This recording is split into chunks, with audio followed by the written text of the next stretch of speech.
What's up, Zox fam? We're back with some more Godforge. Now, this week we have a very interesting Friday leak to get into. So, once again, shout out to the Fateless team for allowing us this opportunity to be able to take a first-hand look. Now, you already know for the Zox deep dive, we got to get right into the nitty-gritty. I want to give you guys a little bit of lore on the Saytr. That's what we're going to be taking a look at this week. There's also a couple of different things we'll be seeing, and I'll kind of mention those things as we go. But this is going to be highlighting the Saytr primarily. So let's go ahead and let's get into it. All right, so the Saytr.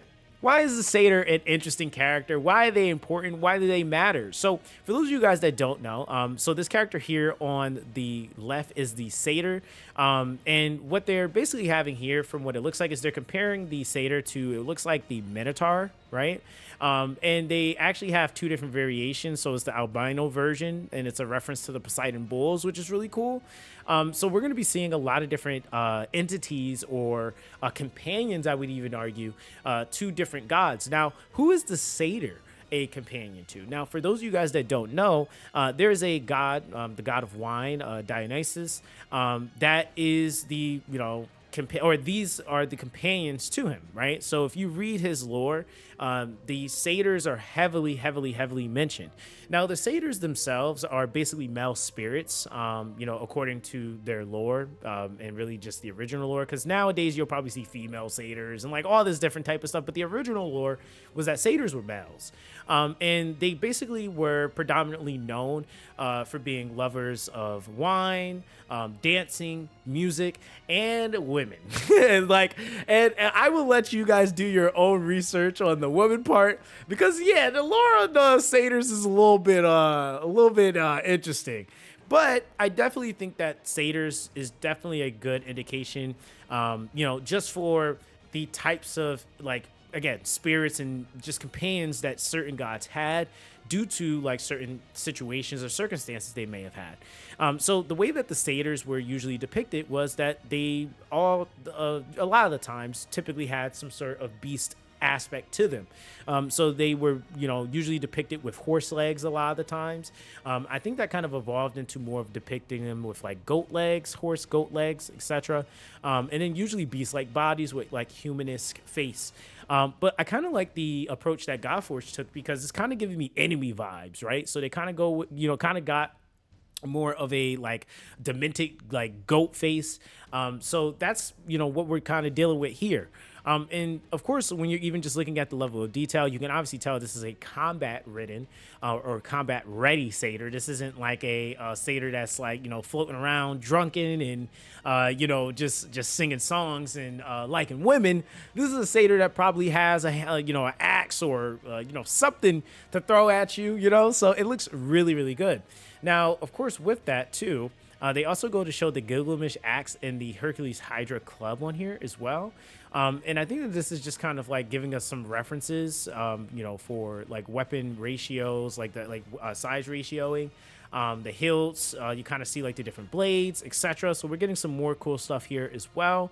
And then, of course, let's actually zoom this out just a little bit. We're actually getting a comparison of this side view. Now, why is this important? Because I think it's really important to note that even in like variations of strength, satyrs are like comparatively so extremely weak compared to like the bulls or the minotaurs, right?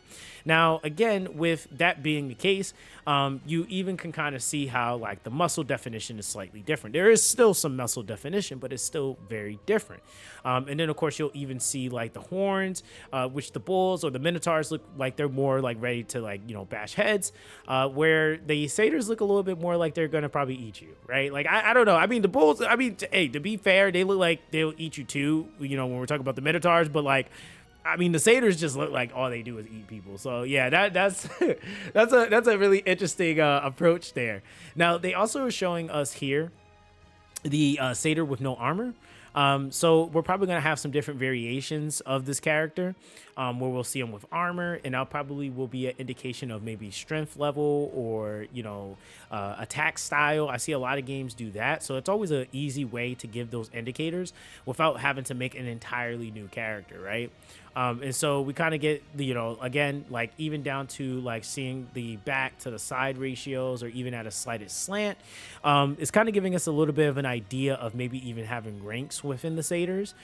So again, like I said, you'll be able to kind of get some more of those, dimensions. This is what it looks like they're going to be trying to implement within the game, which it looks really, really cool. They also are showing us the low poly whip as well. So this is actually like, I think like the, if I had to kind of give this like a construct, this would be basically looking like, think of this as like looking at a human before you slap skin on them. I guess it's like the easiest way to like say it. And this is really all for like symmetric values, right? So this is going to be basically, kind of showing you like the symmetry of the unit. So you'll even see, and I didn't even see that, but it'll say like symmetry object Y, right? So you kind of get to see everything worked out. This is really good for that background designing.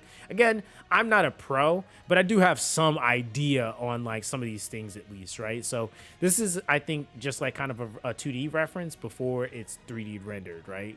So yeah, that's basically that. Now, of course, they also have the UVS here, or the UVs. And this is just kind of showing more than likely, I'm assuming, like separation of like, arm layering to like going into the shoulder. It looks like there's some armor here too. And let me see what else we got here. Yeah, it's like, yeah, it's definitely separating like all of the different values as far as like, the belt to the, what is this called? I don't want to call this a tunic, but you know what this is. It's like a, whatever this is covering, the privates. And then of course, like, like I said, the gauntlets, etc. Right. So kind of seeing some different variations there. I wonder what they're going to do with that, but that's like really interesting to see. Now we of course have the bait. Okay. And this is like some more detailed, this is probably like the step right before you probably start to see some color, added to the character. So this is like really cool to see. This is really, really cool because you're getting more detail. The character is actually starting to come to life now. And I will say, like, this is a cool looking freaking Saytr variation. Like, this is really, really cool. So they did a really good job, like even down to like the fur and being able to see that rendered. It looks really good. It looks really, really, really good. Now, of course, we have the texturing. So see, yeah, there we go. All right, so we get into some texturing. And what's really interesting is that they have the symbol here, which I think that the symbol is either for like for Greek, which I think that that's kind of the case there. But then you start to kind of see some of that wear and tear on the Saytr, right? You see some of that age, the battle tornness, like between the horn into going into like the crown of the Saytr as well. So it's a lot of detail being shown there. Even down when you get down to like around the knee portion, you kind of see like there's like a different gradation of color starting to come in. So you kind of see like there's like this like teal green that kind of starts to get, it's like, and I guess it's kind of like more of a indication of blood. And the only reason why I'm saying that is because when you look at the arms and you look at the veins seem to have like this blue hue, associated on it. So it's kind of interesting. Like I really like the color palette that they're going with for these. They look really good. They look really, really good. This looks really good. So I think they did an excellent job with this.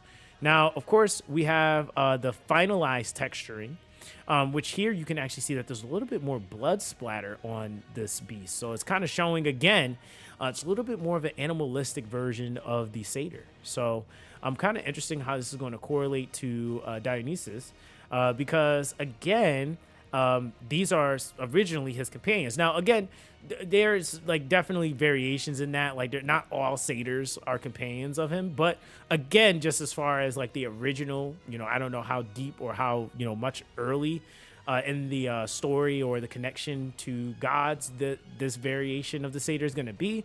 But I'm just interested to see like that relationship or dynamic, right?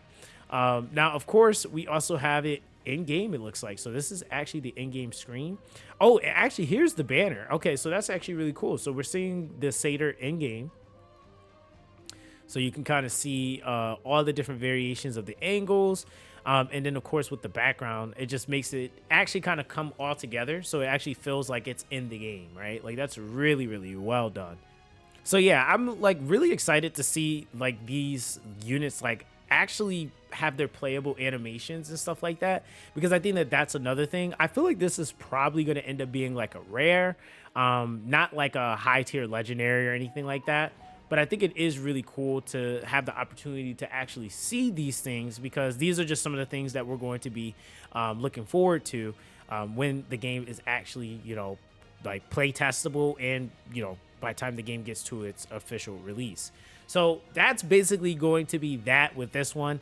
Again, shout out to the Fateless team for allowing us the opportunity to take a look at the infamous Saytr. I love this variation. I think it's a really, really cool take on the Saytr, because again, there's just so many different ways that you can approach them. But I feel like because there's like this high intensity for combat, the more demented certain things look, or the more battle ridden or battle ready that the characters look, the more I feel like they'll fit into Godforge. So again, I'm excited. Let me know what you guys think in the comment section down below. That's going to be that with this one, guys. Everyone, stay blessed, and I'll catch you guys in the next one.